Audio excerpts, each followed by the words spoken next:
Greetings, class. This is Carrie Fenton, and this is Assignment 4.2 Live.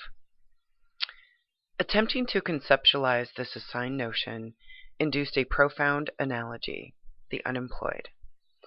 As offhanded and irrelevant as this may seem, I will attempt to convey my vision.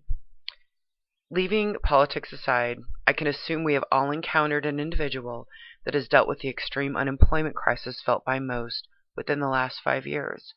I know my life was personally touched and affected by unemployment. Seemingly, many entities have attempted to problem solve this crisis, such as the government, the local unemployment office, workforce development centers, state welfare offices, even the career development centers found within colleges and universities. Although their intent is obviously for the greater good, these great problem solvers merely seem to open a venue for reactiveness in the unemployed.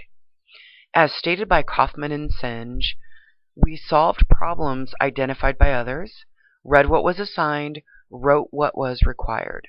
I love that quote. And through my own personal experience, this reactiveness does not solve a single problem. It always appears to create more.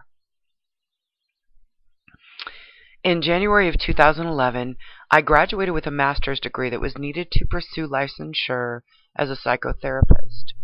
I assumed this would secure my employment immediately, yet to my dismay, I was still unemployed 6 months down the road.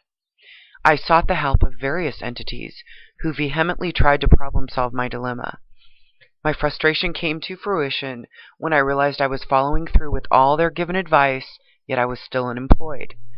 What these problem solvers seemingly overlooked was the fact that 3 accredited universities within a 20-mile radius were producing graduates with the same degree as mine that would be vying for the same limited local positions. How would a LinkedIn profile and the most magnificent interviewing skills solve my unemployment problem?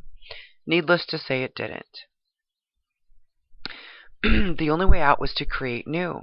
I know I'm not alone because I see what is transpiring in the world around me, a world that hasn't been able to solve its problems, so was forced to bring something new into being.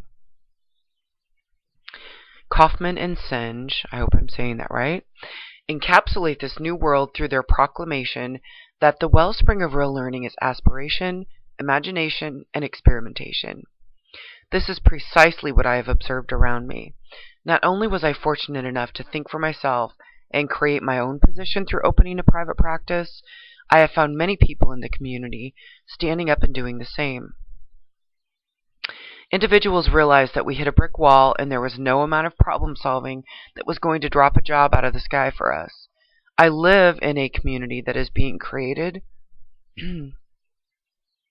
allergies, sorry, and bringing something new to society. Within the last couple of years, I have noticed a bike repair / coffee shop, which is my favorite, a record store, an intuitive reading center, open-air restaurants, drama theaters, and homemade dress and jewelry shops are all lining the streets right up about a mile from where I live. It seems like individuals are thinking for themselves and individuating from frozen patterns of thinking. They have become unstuck and are paving their own way. In conclusion, my subjective reality of the meaning behind the problem solver tries to make something go away is that problem solving is there to ease our discomfort and to keep us on function mode. In contrast, a creator tries to bring something new into being. This has meaning in leaving our inflexible patterns of thought to stepping into a new way of being.